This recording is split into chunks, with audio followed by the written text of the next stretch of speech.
Welcome. क्या तुमने भी उसे महसूस किया?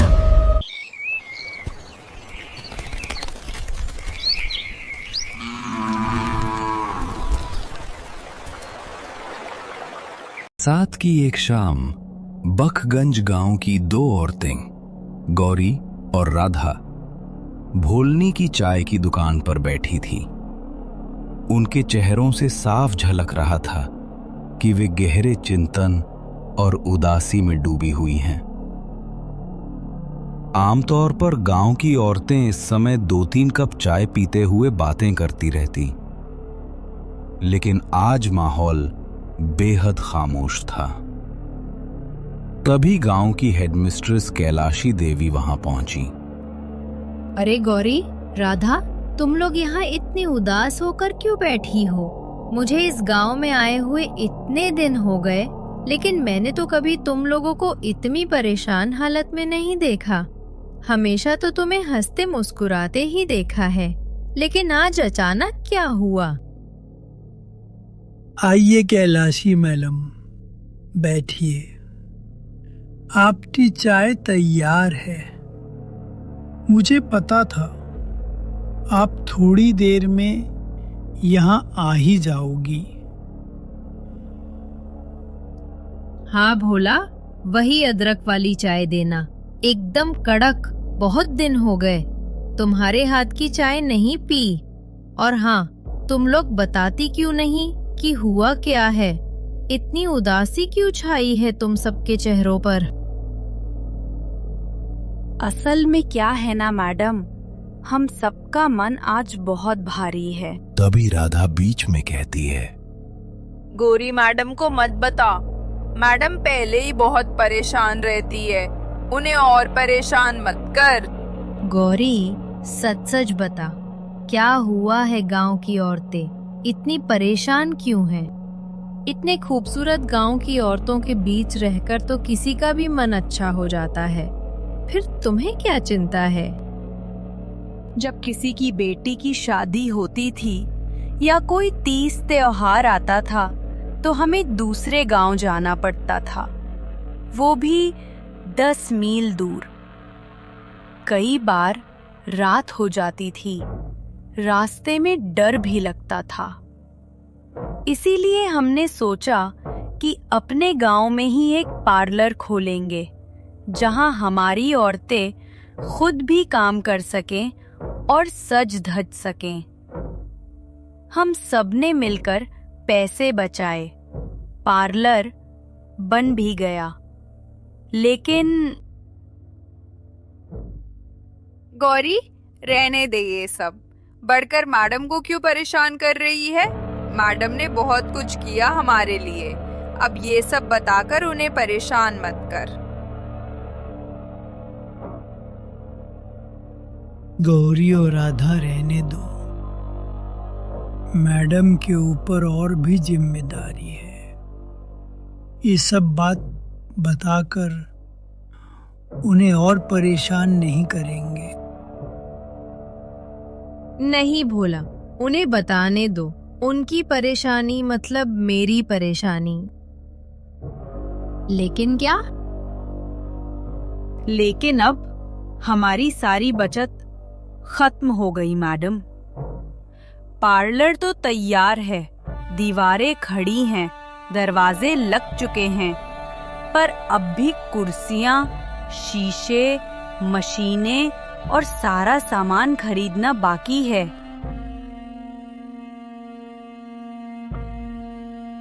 और अब जो जगह मिली है पार्लर के लिए, वो भी किराए की है।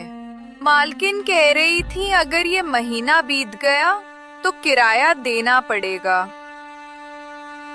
और अगर पार्लर नहीं चला तो किराया कहाँ से देंगे हम? ओह, ऐसी बात है।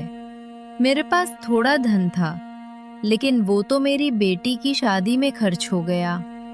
पर हाँ, इच्छापुर गांव में मेरी पुश्तैनी जमीन है। अगर उसे बेच दूं तो उससे आने वाले पैसों से पार्लर पूरा हो जाएगा। वैसे भी अब मेरी नौकरी का आखिरी साल है। मैं चाहती हूँ कि बाकी जिंदगी इस गांव की औरतों की सेवा में गुजार दूं। अरे मैडम, आप अपनी पुश्तैनी जमीन बेच देंगी? मेरे पास अब ज्यादा कुछ बचा भी तो नहीं, बस 1 साल की नौकरी बाकी है। जो प्यार और अपनापन इस गांव की औरतों से मिला है, मैं वही वापस लौटाना चाहती हूँ। वैसे भी ये तो बहुत बड़ा पुण्य का काम है। भगवान ऐसा मौका बार बार नहीं देते। ये सुनकर गौरी, राधा और भोलनी की आंखों में जैसे आंसू आ गए। तीनों ने हाथ जोड़कर कैलाशी देवी को प्रणाम किया। मैडम, भगवान आपको सलामत रखे। आप जैसी औरतें ही गांव की ताकत है। सबके के बीच एक सन्नाटा फैल गया, पर उस सन्नाटे में अब उम्मीद की हल्की सी रोशनी थी। अरे अरे, इतना भावुक मत हो बेटियों। अच्छा सुनो, हम लोग कल ही निकल जाएंगे इच्छापुर गांव। काफी समय से कुछ लोग मुझसे वो जमीन खरीदना चाहते थे। देखते हैं, अगर इस बार बात बन गई तो उसी पैसे से पार्लर पूरा कर देंगे। अगले ही दिन सुबह सुबह कैलाशी देवी, गौरी और राधा इच्छापुर गांव की ओर निकल पड़ी। ट्रेन की खिड़की के बाहर पानी की धारें बह रही थीं और आसमान काले बादलों से पूरी तरह ढका हुआ था। ये बारिश तो रुकने का नाम ही नहीं ले रही मैडम। इतनी तेज बरसात में जाएंगे कैसे?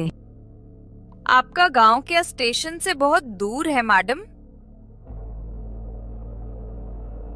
हाँ बेटी, स्टेशन से उतरकर हमें बैल बंडी पकड़नी पड़ेगी, क्योंकि यहाँ पर कोई भी ऑटो, रिक्शा या बस नहीं चलती।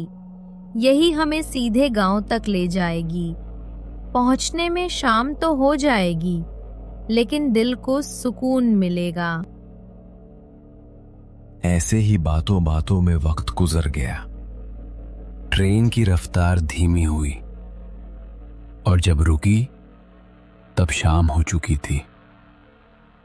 सुनसान स्टेशन पर बस वही तीनों औरतें उतरी। अभी तो बारिश कुछ धीमी हुई है, चलिए जल्दी से गांव तक पहुंच जाएं। हाँ, लेकिन देखिए तो स्टेशन के आसपास कोई भी रिक्शा, ऑटो या बस नहीं है। सही कहा तुमने। इतनी रात को, वो भी इस बरसात में, कौन आएगा यहाँ? अब क्या करें मैडम? क्या किया जाए? चलो बैल बंडी पकड़ते हैं। यहीं से गांव तक यही हमें ले जाएगी, क्योंकि यहाँ इस रात में कोई ऑटो, रिक्शा या बस नहीं चलती। मौसम ठीक नहीं लग रहा। अगर दोबारा बारिश शुरू हो गई तो? डर मत बेटी, जहाँ नीयत सच्ची हो वहाँ रास्ता अपने आप खुल जाता है। तीनों अपनी चुन्नियां सिर पर रखकर बरसात में बैल बंडी की ओर बढ़ी। अंधेरा और तेज हवा के बीच बैल बंडी धीरे धीरे आगे बढ़ी, जैसे हर कदम पर बारिश और ठंडी हवा का सामना कर रही हों। गांव की राह लंबी थी, पर दिलों में एक उम्मीद की लौ जल रही थी। देखो बेटियों, अब हम अपने गांव की तरफ बढ़ रही हैं। सपनों के पार्लर तक पहुंचने का पहला कदम यही है। हाँ, और चाहे मौसम कैसा भी हो, ये सफर हमें अपने लक्ष्य तक ले जाएगा। यही तो असली हौसला है, अपने सपनों के लिए डर को मात देना। रुको रुको, कुछ ही देर में दूर से कीचड़ भरे रास्ते पर एक बैल बंडी आती दिखाई दी। बैल की घंटियां मध्यम सी बज रही थीं और लालटेन की रोशनी में बारिश की बूंदें चमक रही थीं। अरे देखो बेटियों, कोई आ रहा है। लगता है बैल बंडी है। बहन जरा रुकिए। अरे इतनी रात को आप सब यहाँ? ये रास्ता तो कोई अकेले नहीं जाता बहनों। हम स्टेशन से उतरकर गांव जा रहे हैं बहन, पर आज की इस बरसात में न रिक्शा है न बस। सोचा पैदल ही चल पड़े। अरे नहीं नहीं, ऐसे नहीं। बैठ जाइए, मेरी बंडी में आ जाइए। बारिश और बढ़ने वाली है। धन्यवाद दीदी, वरना हम तो रास्ते में ही भीग कर रह जाते। धन्यवाद मुझे मत कहो बेटियों। मैं भी तो कभी तुम जैसी ही थी। सपने देखे थे कुछ अपना करने के, अपने गांव के लिए। अच्छा, कैसा सपना दीदी? वो भी पार्लर का ही सपना था। सोचा था गांव की औरतों के लिए एक जगह बनाऊं जहां वो खुद को संवार सकें, थोड़ा वक्त अपने लिए निकाल सकें। पर किस्मत ने साथ नहीं दिया। पति गुजर गए और सब कुछ अधूरा रह गया। मौसम और बिगड़ रहा है दीदी। जैसे ही तीनों औरतें बैल बग्घी में बैठती हैं, बग्घी थोड़ी ही दूर जाती है कि हवा का रुख अचानक बदल जाता है। दीदी, ये हवा इतनी तेज कैसे हो गई? बैल भी जैसे डर गए हों। देखो ना, कैसे बेचैन हो रहे हैं। शायद तूफान आने वाला है। भगवान करे हम गांव तक पहुंच जाएं। अरे बेटियों, जोर से पकड़ो। ये रास्ता कच्चा है और तूफान बढ़ता जा रहा है। दीदी, अब तो कुछ दिखाई ही नहीं दे रहा। ये बैल भी रुकने का नाम नहीं ले रहे। अगर गाड़ी पलट गई तो? मजबूती से लगाम पकड़ते हुए, डरो मत बेटियों, मैं हूं ना। बस थोड़ा हिम्मत रखो। ये रास्ता मुझे अपने हाथ की लकीर की तरह याद है। लक्ष्मीबाई, ऐसा लग रहा है तूफान और बढ़ेगा। क्या गांव तक पहुंचना मुमकिन होगा? नहीं दीदी, अब आगे बढ़ना नामुमकिन है। ऐसे में अगर बैल बग्घी पलट गई तो हम सब मुश्किल में पड़ जाएंगे। तो अब क्या करे दीदी? लक्ष्मीबाई इधर उधर देखती है। बिजली की चमक में दूर एक परछाई नजर आती है। छोटी सी झोपड़ी जिसके ऊपर की छत आधी टूटी हुई है, पर अंदर हल्की सी रोशनी टिमटिमा रही है। देखो उधर, वो जो झोपड़ी दिख रही है ना, वहीं चलो। आज की रात वहीं गुजारनी पड़ेगी। लेकिन वहां कोई रहेगा तो नहीं? अब कोई और रास्ता भी तो नहीं है बेटी। बारिश थम जाए फिर चल पड़ेंगे। बग्घी झटके से मुड़ती है और उस झोपड़ी की ओर बढ़ने लगती है। कीचड़ में पहिए धंसते हैं। बैल कीचड़ में फिसलते हैं। हवा में उनके सांस लेने की भारी आवाज गूंजती है। दीदी, मुझे ये रास्ता बहुत ही डरावना सा लग रहा है। कोई भूत तो नहीं है ना वहाँ? नहीं नहीं, वहां कोई भी भूत नहीं रहता।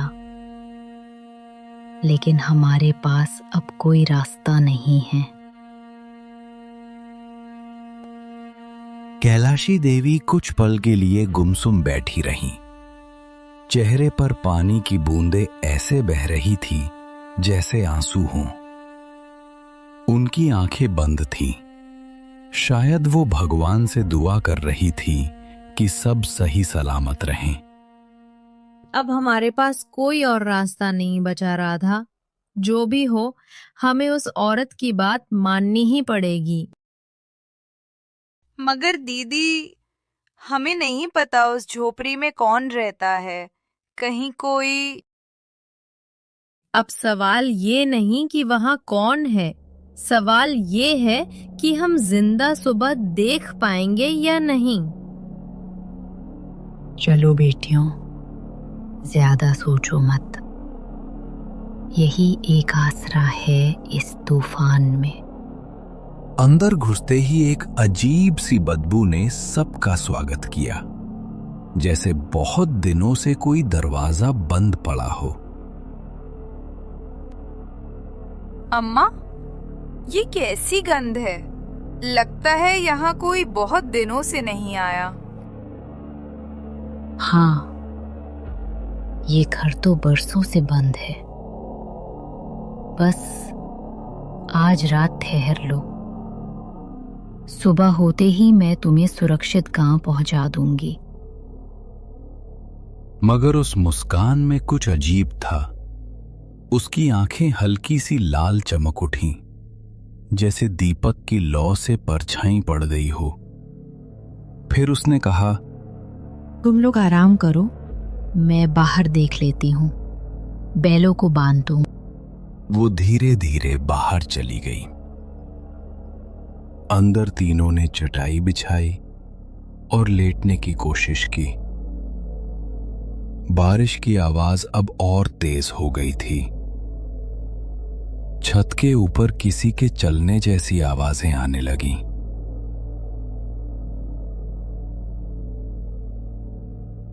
मैडम, सुनिए, कोई ऊपर है क्या? ऊपर? नहीं, शायद हवा से टीन हिल रही है। लेकिन तभी एक खर खर जैसी आवाज आई, जैसे कोई मिट्टी खोद रहा हो। ये कैसी आवाज है? कैलाशी देवी उठी, खिड़की के पास गईं। बाहर देखा तो झोपड़ी के पीछे उस औरत की परछाई दिख रही थी। वो सच में जमीन खोद रही थी। गौरी, राधा, उठो जल्दी, बाहर कोई है। तीनों धीरे धीरे दरवाजे की तरफ बढ़ी। जैसे ही बाहर देखा, वो औरत वहां थी, पेड़ के नीचे, मिट्टी में कुछ गाड़ रही थी। अरे बहन, आप क्या कर रही हैं? वो औरत ठिठक गई, फिर धीरे धीरे पलटी। उसकी आंखें अब पूरी तरह लाल थी। चेहरा अजीब, फटा हुआ, जैसे बरसों से जमीन में दफन रही हो। तीनों डर के मारे कपकपाते हुए खड़े रह गए। उनके हाथ पैर सुन्न पड़ चुके थे और गले से आवाज तक नहीं निकल रही थी। डरो मत, मैं बुरी नहीं हूं। फिर ये मिट्टी क्यों खोद रही थी आप? ये मेरे अधूरे सपनों की मिट्टी है बेटी। मैंने भी सोचा था कि इस गांव में एक पार्लर खोलूंगी, ताकि हमारी औरतें अपने पैरों पर खड़ी हो सकें। लेकिन वो तूफान, वो रात, सब कुछ ले गया। वो कुछ कदम आगे बढ़ी और जमीन से एक पुराना लोहे का डिब्बा निकाला। धीरे से खोलकर बोली, इस डिब्बे में मेरी सारी जमा कुंजी है। उसकी जिंदगी भर की मेहनत से जोड़े हुए पैसे। किसी ने आज तक इन्हें छुआ तक नहीं। शायद अब वक्त आ गया है जब ये अपने असली हकदार तक पहुंचे। हे बहन, तुम्हारा सपना अधूरा नहीं रहेगा। हम पूरा करेंगे इसे। अचानक हवा का तेज झोंका आया और वो औरत हवा में घुलती चली गई। बस उसके पैरों के निशान मिट्टी में रह गए। मैडम, वो चली गई। नहीं बेटी, वो यहीं है, हर उस औरत के साथ जो अपने सपनों के लिए लड़ती है। हे बहन, तुम्हारा सपना अधूरा नहीं रहेगा। हम पूरा करेंगे इसे। तीनों ने उस कलश को बैलबंडी में रखा और अपने गांव की ओर निकल पड़ी। रास्ते भर वे खामोश रहीं। कभी कभी गौरी पीछे मुड़कर उस झोपड़ी की तरफ देख लेती जहां उन्होंने मौत और मुक्ति दोनों देखी थी। गांव पहुंचते ही लोगों ने उन्हें घेर लिया। अरे कैलाशी देवी, रात को कहाँ फंस गई थी? इतना तूफान था, हम तो समझे अब आप लोग नहीं लौटेंगी। भगवान की मर्जी थी भोला, जो बच गए।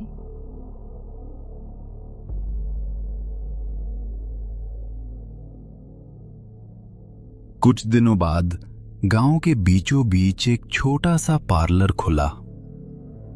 ग्राम सेवा ब्यूटी एंड वेलनेस सेंटर, जहां औरतें न सिर्फ काम सीखने आने लगी बल्कि रोजगार भी मिलने लगा।